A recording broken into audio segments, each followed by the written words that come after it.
Hello everyone, नमस्कार। मैं रशीद गुजर स्वागत करता हूं आप सभी का अक्षवाट के यूट्यूब चैनल पर।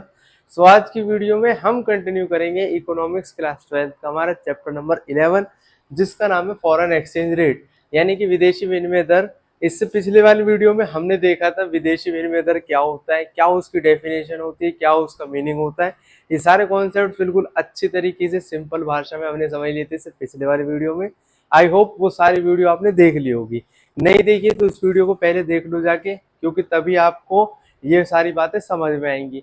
क्योंकि हमने उसमें बिल्कुल इजी वे में समझाया कि फॉरेन एक्सचेंज रेट क्या होता है, विनिमय दर क्या होती है, जो विनिमय दर है उसका मीनिंग क्या होता है।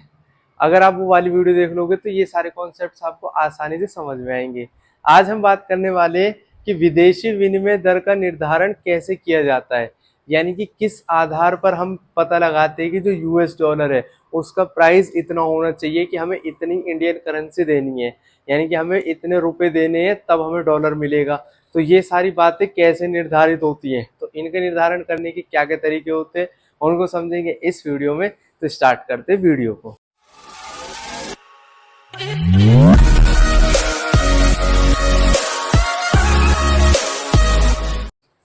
सबसे पहले हम देखेंगे विदेशी विनिमय दर के प्रकार।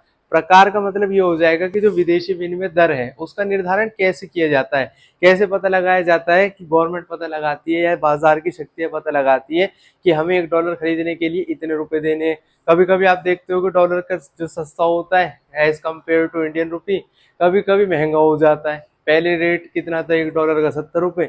अब हमें 80 रुपए देने होते, 83 रुपीज देने होते एक डॉलर खरीदने के लिए। तो जो रेट है बार बार बदलता रहता है, तो ये बहुत सारे कारकों पर निर्धारित होता है। तो सबसे पहले हम देखेंगे इसके 3 कारक होते हैं। सबसे पहला वाला होता है जिसको हम बोलते हैं नम्य विनिमय दर। सेकंड होता है जिसको हम बोलते हैं स्थिर विनिमय दर, और तीसरा होता है जिसको हम बोलते हैं प्रबंधित तरलशीलता। तो आज की वीडियो में हम बात करेंगे नम्य विनिमय दर के बारे में। नम्य विनिमय दर जैसा कि इसके नाम से पता लग रहा है कि ये फ्लेक्सिबल एक्सचेंज रेट होता है, और ये गवर्नमेंट के द्वारा निर्धारित नहीं किया जाता है, ये बाजार की शक्तियों द्वारा निर्धारित होता है। अब बाजार की शक्तियां क्या होती है, हमें पता है बाजार की शक्ति होती है मांग और पूर्ति। यानी कि जब किसी भी फॉरेन करेंसी की मांग बढ़ जाती है तब उसकी जो प्राइस है वो ऑटोमेटिक बढ़ने लग जाएगी। अगर किसी भी फॉरेन करेंसी की पूर्ति बढ़ जाएगी तब उसकी प्राइस ऑटोमेटिक कम हो जाएगी। अब ये क्या होता है इसको हम समझते हैं। फॉर एग्जाम्पल आप फॉरेन करेंसी मत लो, आप सबसे पहले समझो एक मार्कर है। इस मार्कर की अभी 20 लोग मांग करते हैं, यानी कि 20 लोग इसको खरीदते हैं। अब जैसे जैसे प्रोड्यूसर को पता लगा 20 लोग इसको खरीद रहे हैं, तो इसका प्राइस उन्होंने 10 रुपए रखा हुआ था। लेकिन कुछ टाइम बाद में जो इसकी मांग है वो मार्कर की मांग बढ़ के 2000 हो गई, यानी कि अब इसको 2000 लोग खरीदते हैं। तो 2000 लोगों ने मांग कर दी मार्कर की, तो जो इस मार्कर का प्राइस होगा प्रोड्यूसर इस प्राइस को ऑटोमेटिक बढ़ा देंगे। वो बोलेंगे कि इसका प्राइस अब 10 रुपए नहीं हो 50 रुपए है। तो ये प्राइस बढ़ गया।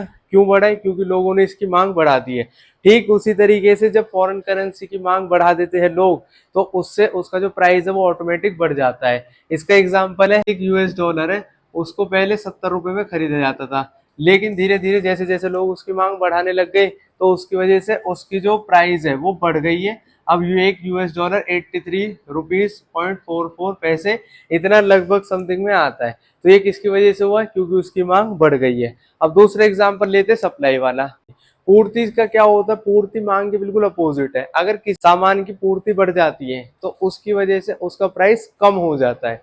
एग्जाम्पल के लिए अगर यूएस डॉलर की पूर्ति बढ़ जाएगी, अगर आज के टाइम में यूएस डॉलर 83 रुपीज का मिल रहा है, लेकिन समहाउ उसकी जो पूर्ति है वो बढ़ गई है, तब उसका प्राइस कम हो जाएगा, और वो प्राइस कम होकर 70 हो जाएगा।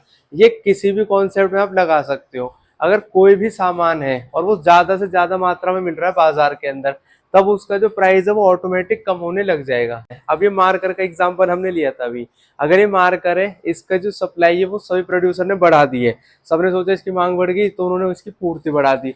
ज्यादा पूर्ति होने की वजह से जब ये मार्कर पहले मिल रहा था 50 रुपए का, अब ये मार्कर मिलने लगेगा 8 रुपए का, 7 रुपए का। ऐसा क्यों?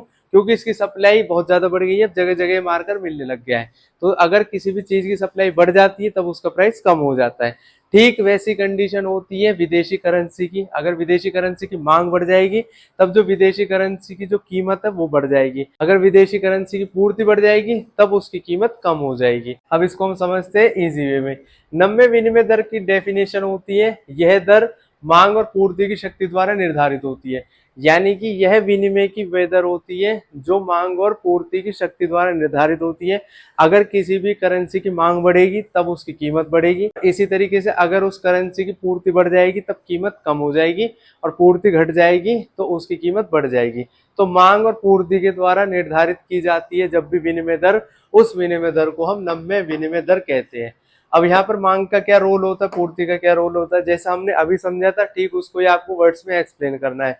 मांग का, अगर किसी विदेशी मुद्रा की मांग बढ़ जाएगी तब विनिमय दर यानी कि उसकी कीमत बढ़ जाएगी। यानी कि अगर किसी चीज की मांग बढ़ गई है, विदेशी करेंसी की मांग बढ़ गई है, पहले विदेशी करेंसी की लोग मांग नहीं कर रहे थे तो उसका प्राइस 70 था, लेकिन जब उसकी मांग करने लगे तो उसका प्राइस बढ़ गया है। ठीक उसी तरीके से पूर्ति का कॉन्सेप्ट है, अगर किसी विदेशी मुद्रा की पूर्ति बढ़ जाएगी, अब यूएस डॉलर है उसकी सप्लाई बढ़ गई है, अर्थव्यवस्था में बहुत सारी विदेशी मुद्रा मिल रही है, डॉलर की जो करेंसी वो बहुत ज्यादा मतलब बहुत आसानी से मिलने लग गई लोगों को, तो क्या होगा, उसकी वैल्यू कम हो जाएगी, वैल्यू कम हो गई तो उसका प्राइस कम हो जाएगा।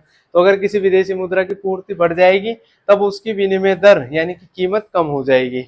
विनिमय दर का मतलब होता है कि हमें कितने रुपए देने हैं उसको खरीदने के लिए। जैसे कि $1 खरीदने के लिए हमें 70 रुपए देने हैं तो विनिमय दर कितनी है, 70 रुपए। $1 खरीदने के लिए हमें 80 रुपए देने हैं तो विनिमय दर कितनी है, 80 रुपए। तो विनिमय दर का मतलब होता है कीमत, कि उसको खरीदने के लिए कितने रुपए हमें देने हैं। यहाँ पर अभी हम देखेंगे इसका डायग्राम, कि आपको डायग्राम कैसे बनाना है उसको समझते हैं। तो सबसे पहले जब हम डायग्राम बनाएंगे तो कुछ इस तरीके से इसका डायग्राम बनता है, जहां पर वाई एक्सिस पर हम लेंगे विदेशी विनिमय दर यानी कि फॉरेन एक्सचेंज रेट, विदेशी विनिमय दर। अब इसको बुक के अंदर आर से डिनोट किया गया है, आर का मतलब है रेट, ये बात आपको पता होनी चाहिए। जो इसका एक्स एक्सिस होता है उसके ऊपर हम मांग को लेंगे और पूर्ति को लेंगे, यानी कि इसके ऊपर मांग और पूर्ति का वक्र बनाया जाएगा, तो ये हम इसमें यहाँ पर लिख देंगे।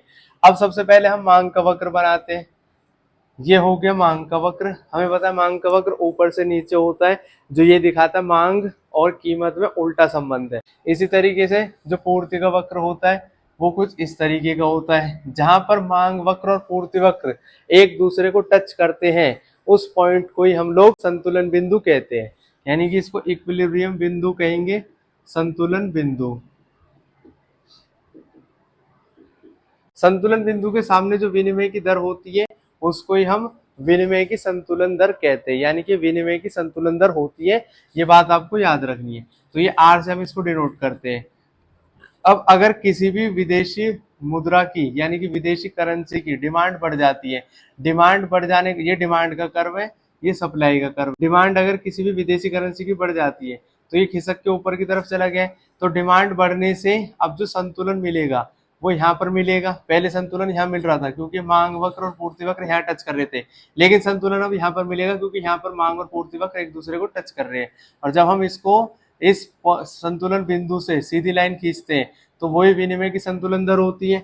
अब जो नया रेट आएगा विदेशी विनिमय का वो R1 है, तो हम यहाँ देख सकते हैं कि अगर विदेशी करेंसी की डिमांड बढ़ती है तो उसकी वजह से जो उसका रेट है वो ऑटोमेटिक बढ़ जाता है। इसको आप डायग्रामेटिकली शो करके आओगे और अच्छे से एक एक पॉइंट एक्सप्लेन करके आओगे, ऐसे ही आपको एक्सप्लेन करके आना है और अच्छे से इसको नोटबुक के अंदर लिखना है।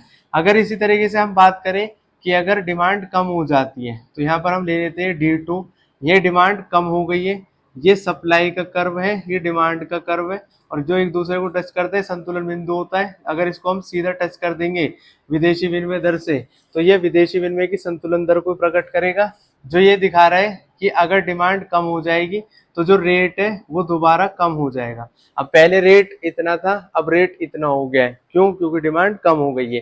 ठीक सेम कॉन्सेप्ट सप्लाई वाले कर्व में होता है, उसको बनाने की जरूरत नहीं है, लेकिन आपको पता होना चाहिए कि अगर सप्लाई बढ़ जाएगी तो उसकी प्राइस कम हो जाएगी, सप्लाई कम हो जाएगी तो प्राइस बढ़ जाएगी। यहाँ पर हमारी वीडियो हो जाती है कंप्लीट, जिसमें हमने देखा है नम्य विनिमय दर क्या होती है।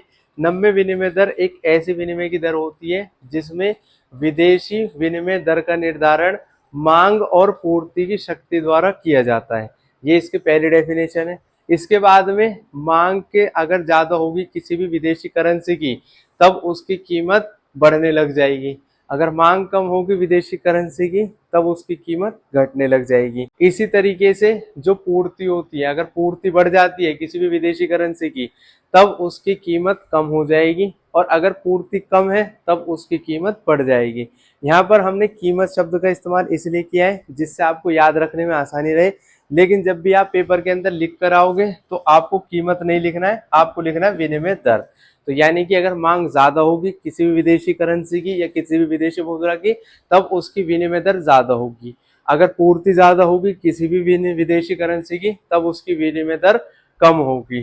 तो ऐसे आपको एक्सप्लेन करना है। बिल्कुल इजी लैंग्वेज में मैंने यहाँ पर इनकी डेफिनेशन को लिखा हुआ है जिससे आपको समझने में आसानी रहे। एक बार आपको ये सारे कॉन्सेप्ट समझने के बाद में जो भी बुक के अंदर कॉन्सेप्ट दिया हुआ है उसको अच्छे तरीके से रीड करना है, जो भी डायग्राम है उसको अच्छे से एक्सप्लेन करना है और सॉल्व करना है अपनी नोटबुक के अंदर। अब हम मिलेंगे अपनी नेक्स्ट वीडियो सीरीज में जिसमें हम इसके बाकी के 2 टाइप्स को समझेंगे कि स्थिर विनिमय दर क्या होता है। स्थिर विनिमय दर वैसे सरकार के द्वारा निर्धारित किया जाता है, अब क्या होता है इसका आगे का प्रोसीजर उसको हम समझेंगे नेक्स्ट वीडियो सीरीज में। इसके अलावा प्रबंधित ऋणशीलता क्या होती है ये भी छोटा सा कॉन्सेप्ट है, इन दोनों को हम एक ही वीडियो में कंप्लीट कर देंगे। मिलेंगे नेक्स्ट वीडियो सीरीज में, तब तक के लिए खुश रहे, स्वस्थ रहे, जुड़े रहे एक्सपर्ट के साथ। जय हिंद, जय भारत।